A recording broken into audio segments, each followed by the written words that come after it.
PM Narendra મોદીએ પ્રાણ પ્રતિષ્ઠા કરી આરતી ઉતારી દંડવત કર્યા। વડાપ્રધાન નરેન્દ્ર મોદી રામ મંદિર પરિસર પહોંચ્યા। તેઓ સવારે 10:30 વાગ્યે નરસિંહ વાલ્મીકી એરપોર્ટ પહોંચ્યા। ત્યાંથી તેઓ હેલિકોપ્ટર મારફતે મંદિર જવા રવાના થયા। આ દરમિયાન તેમણે અયોધ્યા ધામનો વિડીયો ઉતાર્યો। પીએમ બપોરે 12:05 થી 12:55 પ્રાણ પ્રતિષ્ઠા સમારોહ વિધિ પૂર્ણ કરી ગર્ભગૃહ નજીક રંગમંડપમાં રાજ્યપાલ આનંદીબેન પટેલ, મુખ્યમંત્રી યોગી આદિત્યનાથ, મહંત નૃત્ય ગોપાલદાસજી તથા રામ મંદિરના ટ્રસ્ટીઓ ઉપસ્થિત હતા।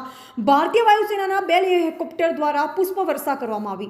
વડાપ્રધાને પણ રાષ્ટ્રપતિનો આભાર માન્યો અને લખ્યું, અયોધ્યામાં પ્રાણ પ્રતિષ્ઠાના શુભ અવસર પર તમારી શુભકામનાઓ માટે ખૂબ ખૂબ આભાર। મને વિશ્વાસ છે કે ઐતિહાસિક સ્થળ ભારતીય વારસા અને સંસ્કૃતિને વધુ સમૃદ્ધ બનાવશે અને આપણે વિકાસશીલ નવી ઊંચાઈ પર લઈ જશે। હું તેના રામ મંદિરમાં રામલલાને પ્રાણ પ્રતિષ્ઠા થઈ ગઈ છે। શ્રી રામ મંદિર પહેલીવાર જોવા મળે છે। આ પહેલા મોદી મંદિરના ગ્રુપમાં પહોંચ્યા અને પ્રાણ પ્રતિષ્ઠા પૂજાની પ્રતિજ્ઞા લીધી। પછી પૂજા કરી અને કમળના ફૂલથી તેમને પૂજા કરી। ભારત અને વિદેશમાંથી ઘણા મહેમાનો આવ્યા હતા।